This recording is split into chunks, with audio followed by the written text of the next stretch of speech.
કચ્છ જિલ્લાના માલધારીઓને સતત કોઈક ને કોઈક પ્રશ્નનો સામનો કરવો પડતો હોય છે। તેવામાં અમારા કશ્કેર ટીવી ન્યૂઝની ટીમ દ્વારા ભચાઉ તાલુકાના વોંધ ગામના માલધારીની મુલાકાત લેવામાં આવી હતી। ત્યારે તેમના દ્વારા જણાવવામાં આવ્યું કે હાલ વોંધ ગામના સીમ વિસ્તારમાં જે મીઠી જાળી આવેલી છે તે મીઠી જાળી કાપવાનું કામ કરવામાં આવી રહ્યું છે અને તેનામાંથી જે લાકડું મળે છે તે લાકડું આસપાસમાં આવેલી જે તે કંપનીને પહોંચાડવામાં આવી રહ્યું છે।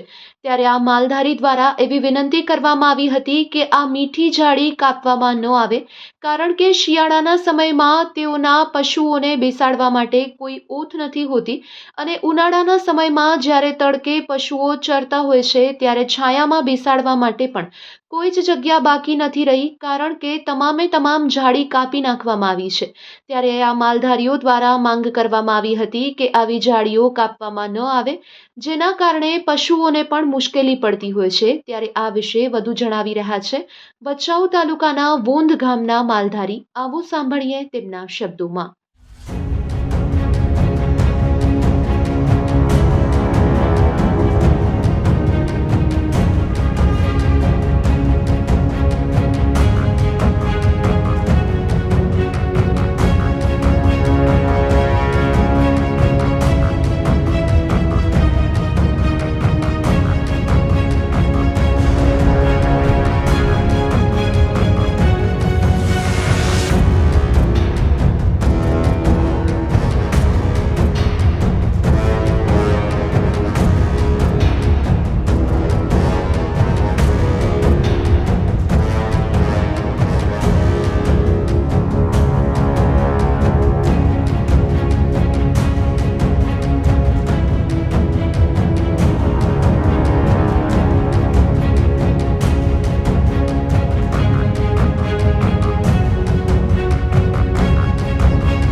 બધા પથ્થર જગ્યા બધી કાઢીને ઊંચા માળા હતા બધા લઈ ગયા। અમારે માલધારીને ચા જાવો, અમારે આ ઝીણા છોકરા પાસે આ બધો ચા લઈને જવું। મારું નામ છે અમીર બચ્ચુ જત, ગામ વોંધ, તાલુકો ભચાઉ।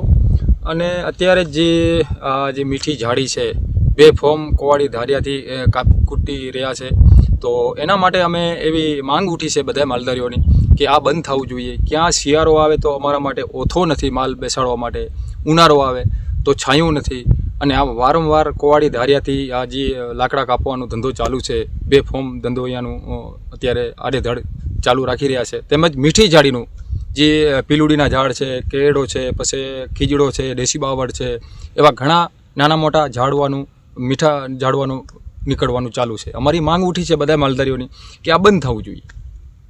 તો અલગ અલગ કંપનીઓમાં જેને સારો ભાવ મળતો હોય ત્યાં આ બધું વેચાણ કરે છે, કઈ જગ્યા કરે કઈ જગ્યા નથી કરતા, પણ કંપનીઓમાં ભરતી કરે છે આ લાકડા બારવાનું। આ બંધ થવું જોઈએ। બીજા જે આ ગાય, ભેંસ, ઘેટો, બકરો બધો જ છાંયે આપણે બેસાડવાનું, ઓથે આપણે બેસાડવાનું। અત્યારે ક્યાં પણ ભચાઉ તાલુકાના વોંધ ગામમાં પણ ક્યાં અમને એવો મોટો ઝાડવો નથી। ઓછો તો વધીમાં વધી 10 વર્ષ તો થઈ જ ગયા છે। કેમ કે ક્યાં કોઈ મોટો ઝાડવા મારા હિસાબથી, મારી ગણતરીમાં કોઈ ઝાડવો જ નથી વધ્યો। આવી રીતે અત્યારે હાલ આપણે જોઈએ છીએ આવી રીતે બે ફોર્મ કાપવાનું ચાલુ છે।